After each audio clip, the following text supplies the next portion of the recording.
Welcome to another CEO Wisdom Podcast, AI edition, round two with Tim Warren that we had not so long ago. And I was telling Tim how time passes quick. Um, we still have the motorcycle trip on the map. So that's going to happen sooner or later. Let's see. If we would have to do this round two and focus on some topics. First, I'd just like to revisit Tim's background today. That is one. And second, just go more in depth with the AI stuff that we've barely scratched the surface last time. But before we do, podbuyer.com is where you need to go if you want to start scale, be invited to podcast or get sponsors on a podcast. Podcasts are great for learning, for scaling, for getting leads, and just having a fun time, making friends. Podbuyer.com if you need help with your podcast. Tim, can you reintroduce yourself and tell us again about what you're up to nowadays? Yeah, so I'm Tim Warren. I'm a native of Auckland, New Zealand, and I've really had a career that bounced around a bit. I started off as a musician, professional musician when I was at school, and I didn't know it wasn't normal to be going out when you're 16 to play in restaurants at night. It's what I did, and I loved it playing jazz. And then I did studied computer science at university. I did that for 10 years, and then I realized at that stage that the people that were doing really well, they had this magic thing called equity. So I studied and then worked in finance rather, and I worked with a couple of major companies, Goldman Sachs in particular, through that next phase of my life. It coincided with kids and marriage and that kind of thing. And then I got the itch back again for software. So, in my early 40s, I decided that I wanted to get back into software. And that was right at the time when artificial intelligence was just sneaking its head back over the parapet and looking like a potential. So I got back in and, yeah, really early into that area. But now apparently I'm the old man of AI, at least in New Zealand, because I've been doing it for over 7 years, which is pretty exciting. And as part of that, I love chatting to people like yourself in terms of getting the word out there, and in particular, learning about the pretty amazing list of things that you do outside work. Just interviewing people and staying outrageously fit. So last time we scratched a bit on that, but it seems that you had the thesis to crack the wealth code when you were younger, but you probably realized along the way that it probably wasn't worth the stress, or maybe that you didn't need as much as you thought you would, or maybe you thought that this was too much consuming vs giving back. So what happened with that thesis of yours, and what would you advise a young guy like me wealth wise? Yeah, so I when I grew up, my family, we didn't have a whole lot of money, but we weren't poor. Like, so we lived in the less expensive house on an okay street in a great suburb, and but I just never really saw money. And then I was aware that some of my friends traveled almost every school holidays. They'd go somewhere, they'd go skiing or they'd do this, but I didn't really connect it to money. And in fact, money in my household was something you didn't even talk about.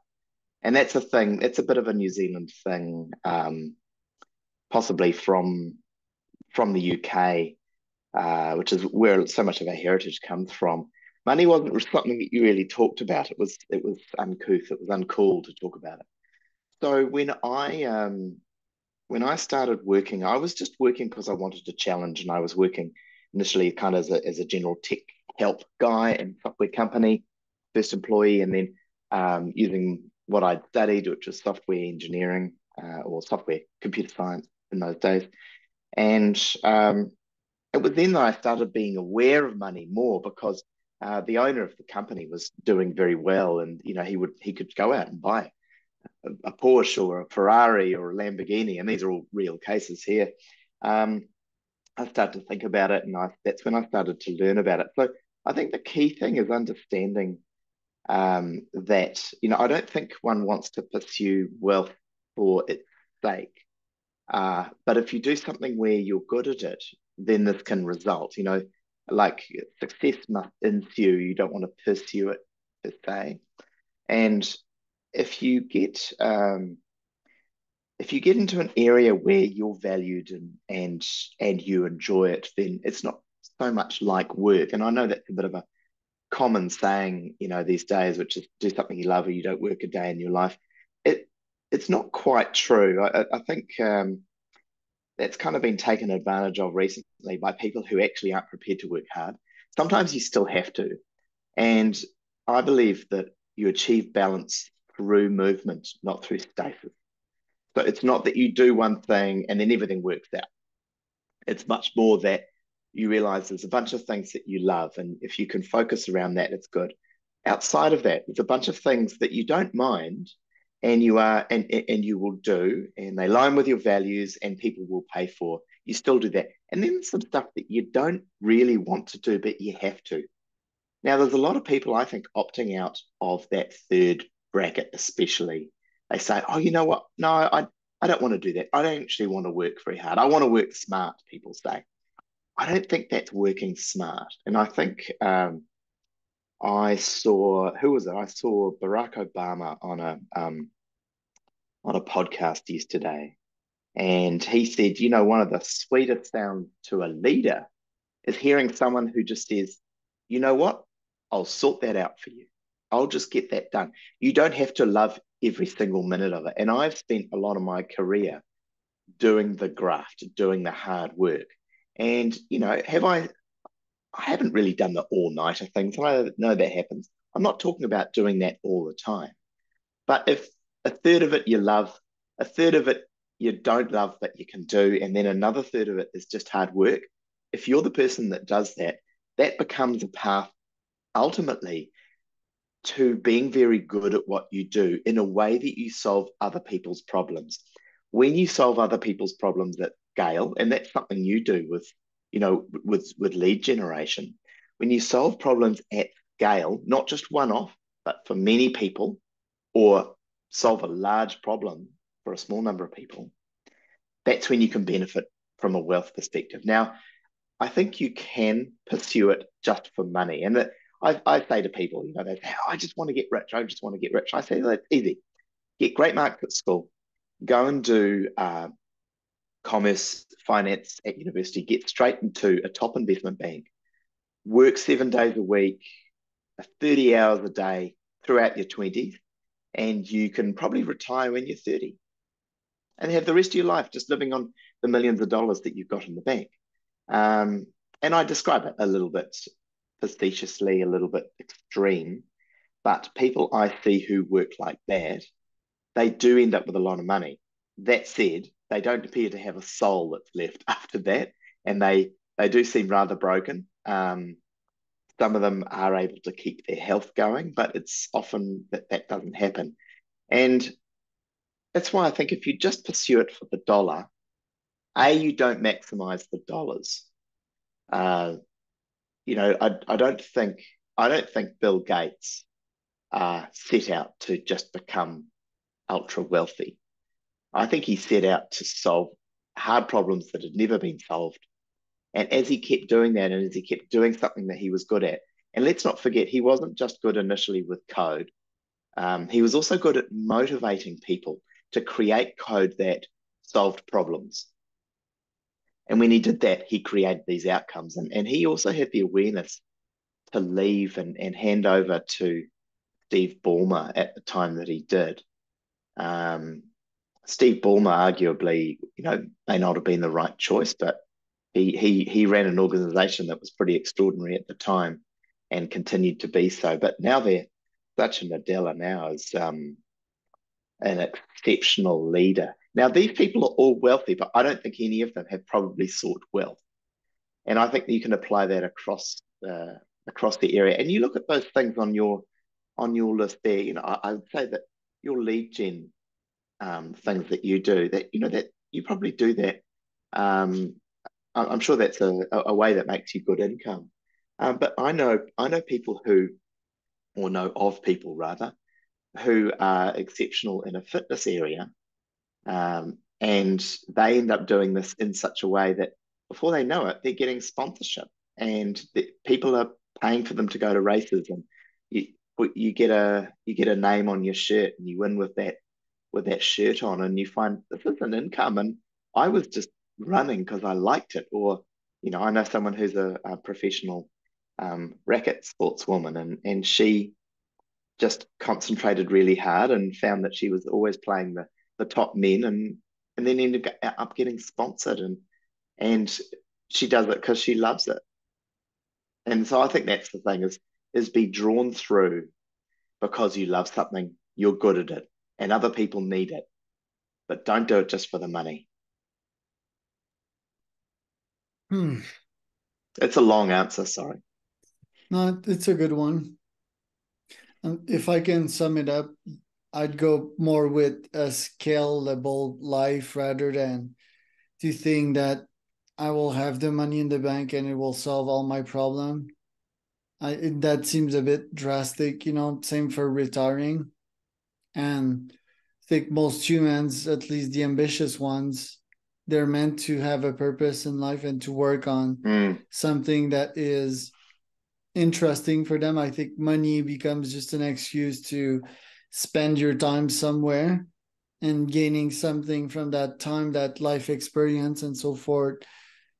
I look at your LinkedIn here and you survived 5 years at Goldman Sachs. How does one including do the that? GFC, right?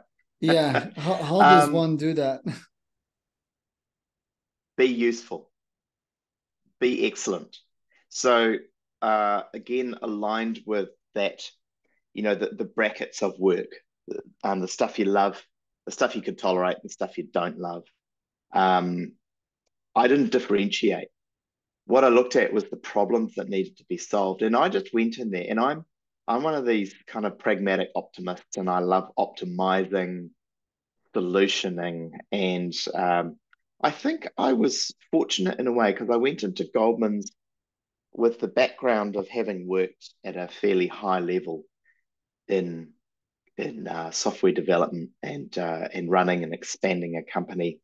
And I think we had the benefit in with Wingate is that we didn't know what those limitations were because they weren't limitations. So we were doing things that people hadn't done before with software that hadn't been thought of before.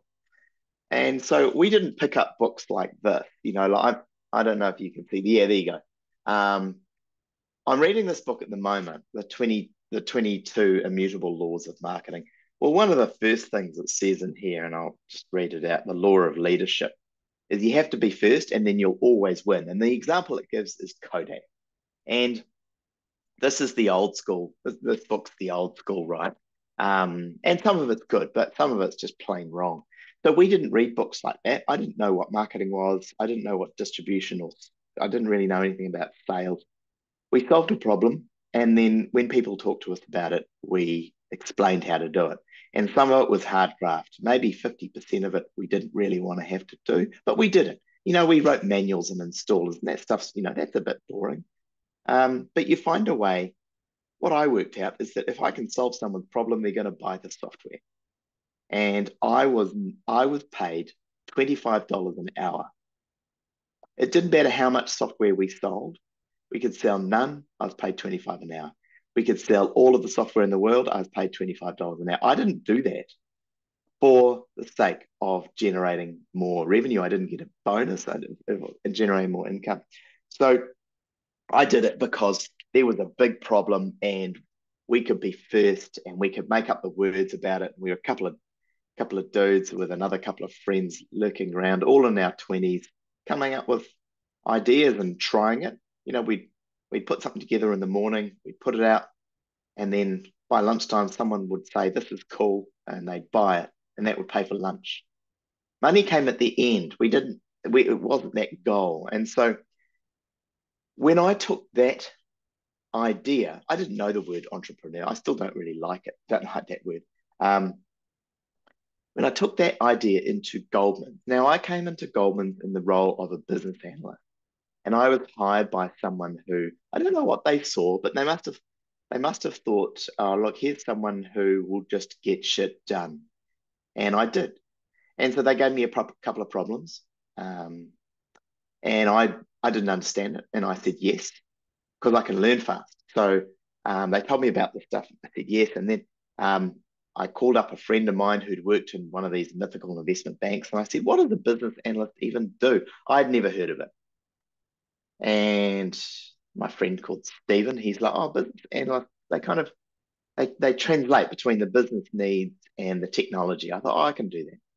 So I started building things and creating, but that communication side meant that I was able to explain to people what this thing could do, and I could understand what they needed. And I didn't overcomplicate things, and I built stuff. I mean, ultimately, I went from that business analyst role, and then as soon as I was in there, I looked around for other more permanent roles, and I worked out I'd only done 3 papers in finance. Just remember, three university courses on finance at that stage, but done a lot of maths, and finance is just like maths but easier, it's just applied math.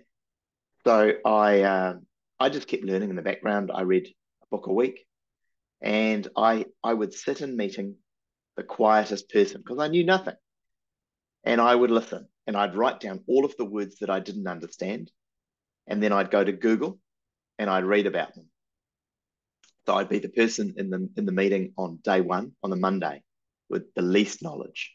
And on the Tuesday, I'd come in maybe at that 60% level. By the following week, I was sitting about 90%. Learn really quickly. But then I didn't talk, I just started doing, and I would turn something around. And so by the end of that week, I'd go back to the person who knew the most in the room and I'd say, hey, look, this is what we can do about it. This is the way we can make that Excel spreadsheet better. Um, I went into Goldman's and I thought that I was pretty good with spreadsheet. And after about 6 months, I realized I was really crap at spreadsheet. And now I realize that I'm probably somewhere well, I think of myself in the lower middle, but I've done things in Excel that most people wouldn't imagine you could possibly do. And so I just kept rolling out value. And so if there was a problem, and I remember there was one particular product, people said, oh, Tim, everyone's been talking about that product for years. It'll never happen. And I thought, that's music to my ears. So I thought, I'll do it. So a couple of months later, we had this product ready to go. We used it. We raised $17 million for that, which was pretty good as a first as a first version of this.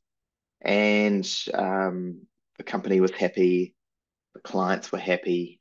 We did a monster trade. It was an options trade, um, and it was a complex. Oh, yeah, it's still there. I've lost you. There you are. It was a fairly complex product, and I just worked out. I just worked out how to make it work, and then people started paying attention to me, and I never asked for anything. At one stage, I was treated really badly at Goldman's. The person I sat next to for 6 months never talked to me, never, because I was just a young idiot. He thought. Um, we're mates now. A few years later, quite a few years later, and then I was bounced around to another seat and like out the back somewhere, and I didn't complain about that. They still couldn't get rid of me. Like they would, it's like a hazing. They put me in a corridor, and I worked in a corridor for over 2 years. I didn't complain once. I just sat there, and then you know what happened? I'd have a queue because I solved problems. People just come and say, "Hey Tim, you've got that access to that Bloomberg terminal. Can you find this out?" I'll be like, "Okay." I didn't know Bloomberg, but I learned about it. So I was okay by the next night. By the end of the week, I was getting pretty good. And I just solve problems. And then people say, "Hey, I have to talk to a client tomorrow. Can you do my presentation?" I'll be like, "Okay, solved a problem." Next time they say, "I'm talking to a client. Can you come in?" And I'd be completely silent. The next month they'd say, "Right, I'm talking to a client. Can you come in and talk to this hard bit?" By the end of it, I'm giving the presentation. And that's how we ended up. I went to a presentation where we won our biggest account, and at the time that was over $200 million in a single account, which was large. We were a wealth manager, bear in mind, not an institutional manager by that stage. The bit that I worked in, so we we typically looked after individuals, and then we started signing funds, and we signed a medium-sized fund in New Zealand, and it had 250 million. And I was responsible not only for putting together a lot of the pitch and the proposal for that, having never done it before, but no one had. And when the call went out, it's like, oh, we need some help. Actually, most people were too proud to ask for help. I just identified when people needed help, and I just jumped into it. And I would say about oh, a small portion, maybe 20% I was confident on, as in I knew. Maybe 60%, my math, it might not add up to 100, but you get my thing. 60% I figured I could work out. Then there was a bit around the edge I wasn't really sure about, but I just leapt in anyway. And there's that Richard Branson saying, if someone offers you an amazing opportunity, say yes and then work out how to do it. And so I just kept doing that. And I think it's the fact that I'm not afraid of I'm not afraid of admitting that I don't know things, calling out when I need help, and learning. And I think a lot of people go in with, I think the word arrogance is misunderstood. I think it is a egotistical side of the ignorance coin. Most people who act with arrogance simply don't know what is going on. Oh, and then you're back. So I think most people, and this is the thing, and I looked at it, Goldman's, a lot of people there were arrogant. They couldn't admit that there was something that they didn't know. And here was this young guy who didn't know on Monday and on Friday was a practitioner. And I just kept jumping in there. At one stage we needed a foreign exchange trading thing, and I came up with the idea. I enlisted help. There were some areas where I got help with on it, but it took 6 weeks, and we threw together some software that is still running today. Now that's running in the JB Ware, which is the wealth management part, but that is over 10 years ago. And I did the thing which I commonly do. I thought about myself last. I added a large amount of value. That thing has made millions of dollars, and I generated nothing from it apart from, back to answering your question. I'm terrible at answering questions. I did that coming to the GFC.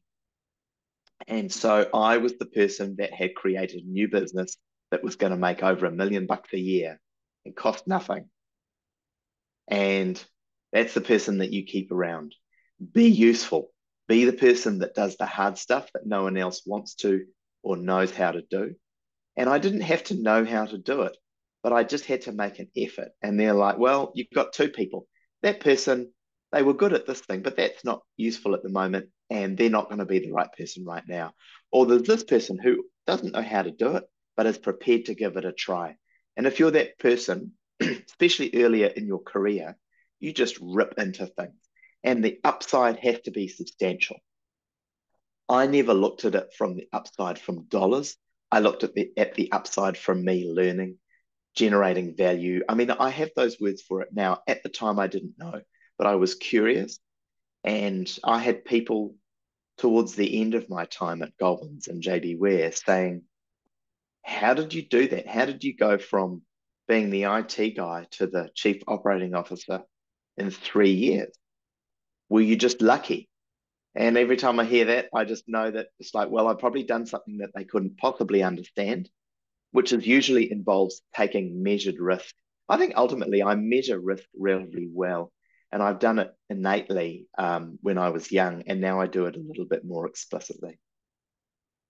And you said that you discovered AI in these days. When was your first touch with AI, and how has it evolved to nowadays? And did it evolve to your expectations?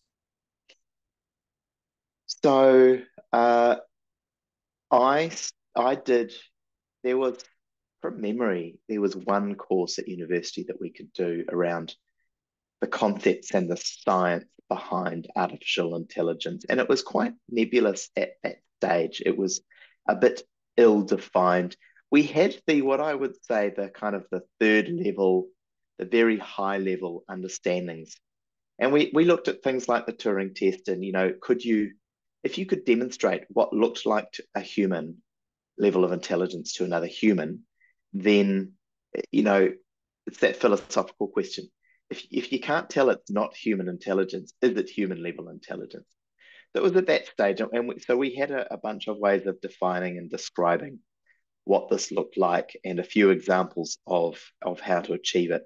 It was primarily a combination of what I'd call logic and structurally based AI with an understanding that it was going to move back in the direction of a highly statistical area, highly statistical practice. So that was really early days. And I would not say, I was always interested in it. And this is the thing, I'm not academic, but I am interested in many, many things. Lots of things lose me, but I just kind of hang in there and I hear a few things until I'm interested in something. Um, and I'll give you an example. I was struggling to sleep. Throughout my life, I've generally struggled to sleep. And I was having a really difficult time after the end of my marriage. And so I found a book which I thought could be the most boring book in the world, which was um, How the Panama Canal was built. I thought that should be boring. It was not boring, it was fascinating. I moved on to things like the chemistry of concrete. Also, not boring, really fascinating. And before you know it, I just can't solve it. It's this constant curiosity, and I live in that space, right? And I just get really excited about like, oh, great, I'm going to be listening to this audiobook on. I'm going to be reading, at the moment, I'm reading a book I've usually got 3 books on the go. So I've got a book about the history of the Australian Grand Prix, and I read the summary of a race, and then I watch the race in the archive, and I love that. And that's just for entertainment. And then I'm reading a book about the history of the Queens of Jerusalem in the early kind of 1100s AD. Fascinating. It's just a history book, but it's told from the perspective of the fact that there were very powerful women who were queens at that stage, and they they have been largely removed from history, and it's great to read about that.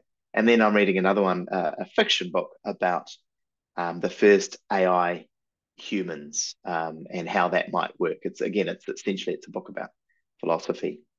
So yeah, I've always got those going on. Now I've totally forgotten your question, but the root of it for me tends to come back to the driver for me is this desire to learn, um, and I'm always in that space. Yeah, the question was like the evolution of AI, did it follow the That's right. growth trends that you thought it would with Moore's law? I think it's way more than Moore's law. It's just a bunch of smart humans getting in one room and Mm. producing exponential results, 11 on 10 type of results. So Yeah, what? that's right. So in terms of the progression, I mean, when I was learning about it in the late 90s, it was a bit of a nascent area. It was always just around the corner, and it always was. And what I would say is that there was steady work done on it and I'm talking not so much in the academic area, but practical area. Steady work done throughout the noughties and then the 2010s. And then it started to become, with the advent of cloud compute, we had enough compute to be able to work on certain functions. Generative went in one direction and understanding went in another around the natural language processing. So you had natural language processing, which is understanding it, and natural language generating, and now they've recombined. So one's gone in that direction, and then the generation has happened there. So the the natural language understanding went. annoyingly slower than I wanted. And it was what we found is I'd started doing it by this stage after ignoring it for a little while. I came back into it 2016. Um, what we then found was that if you found the right use case, it was exceptional, and the return on investment for most companies would be um, 10, could be 15. We had measured one large company in New Zealand, we had a measured ROI that they measured it 17 times, and still people were nervous. And it was always very hard to demonstrate just how good it could be because it was in the hands of customers. And ultimately, I think most people weren't thinking about their customers' needs. They were just thinking, they just wanted to see something cool. Then when we moved into this position of chat GPT type things. Now, there'd been things around for a couple of years that we were working on, but chat GPT just marketed it. It took this massive leap. It was, things move very slowly, iteratively, and then they take a huge leap. That was the leap. And what it did was it made it easier to explain it. Now, all of a sudden, it's the hot thing in the world. Like I said before, everyone's an expert in it, even if they only heard about it earlier this year. And what we find is that the real benefit for customers comes from when you combine those structural elements with the informational elements. That's the NLP and the NLG. Now, it moved very slow, and then it went through an absolute massive it was evolution, and revolution like that. And I don't really agree with the way that it was dumped on the global public. I mean, there was a general understanding with general AI is don't connect it to the open internet. Um, and a few there's this I've forgotten the other rules, but there's kind of three agreed rules, and they were all broken in one hit. Like if we'd stuck to these rules, it will operate in an understood way. And now we're in a way that I do believe that we're at exponential level of growth of knowledge. And I think if you look at it, we can use a bit of a measure. This is the pragmatic, but let's stop looking at the academic stuff.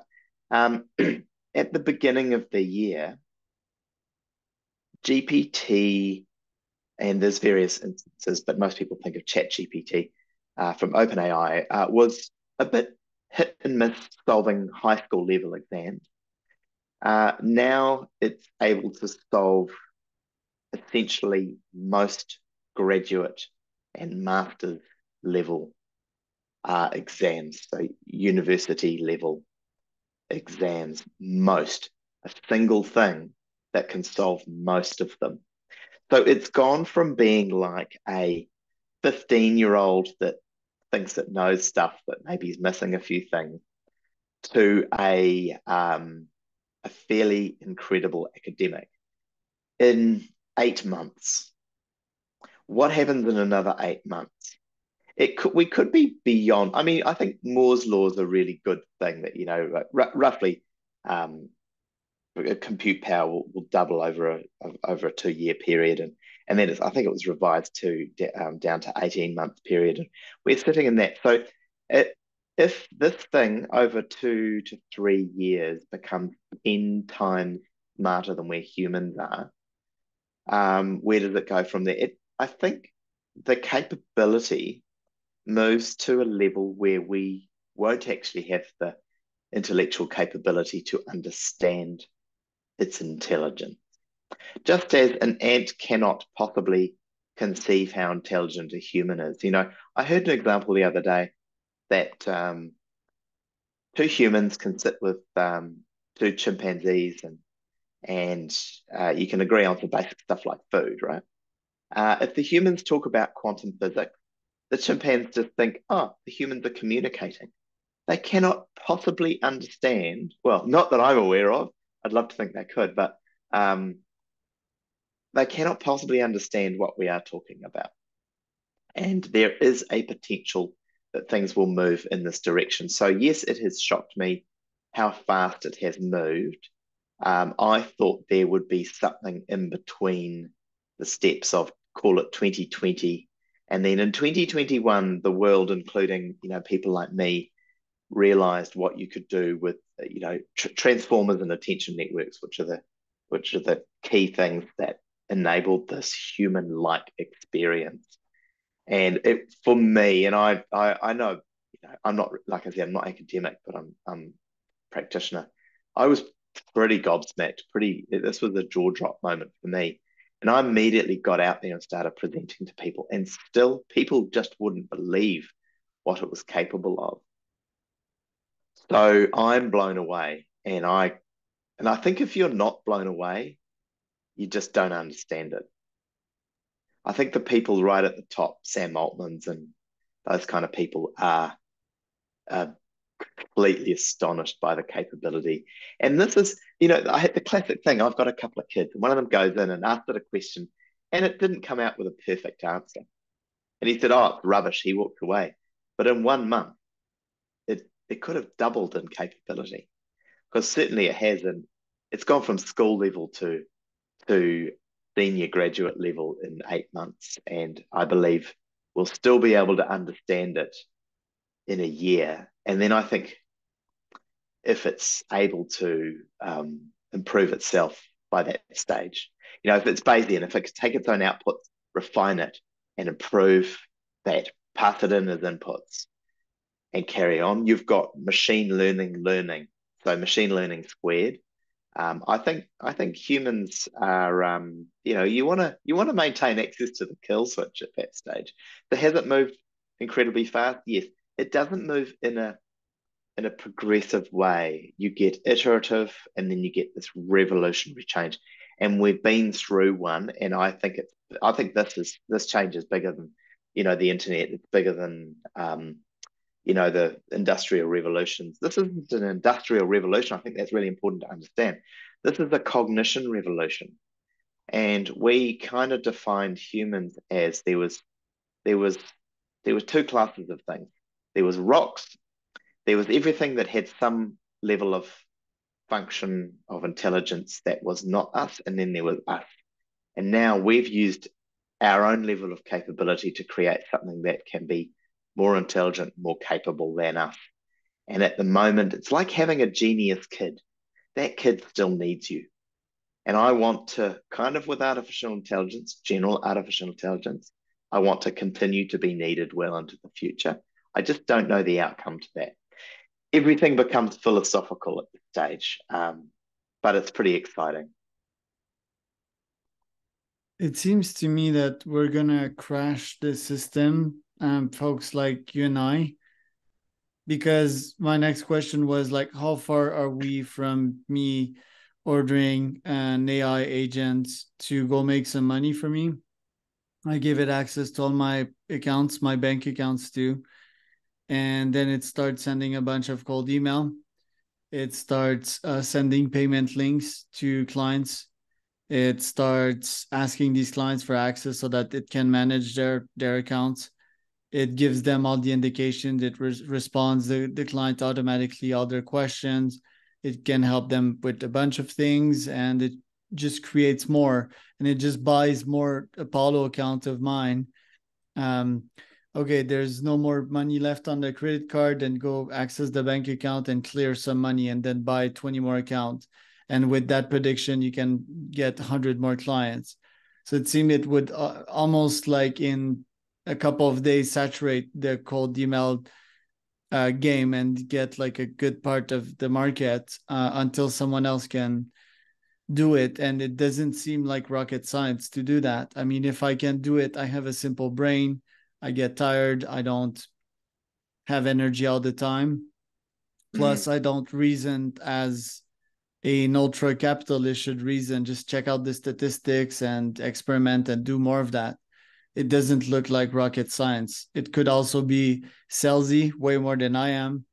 Um, so with that being said, like how far are we away from this? And is that doesn't seem that far to me, unless there are laws preventing people to do that.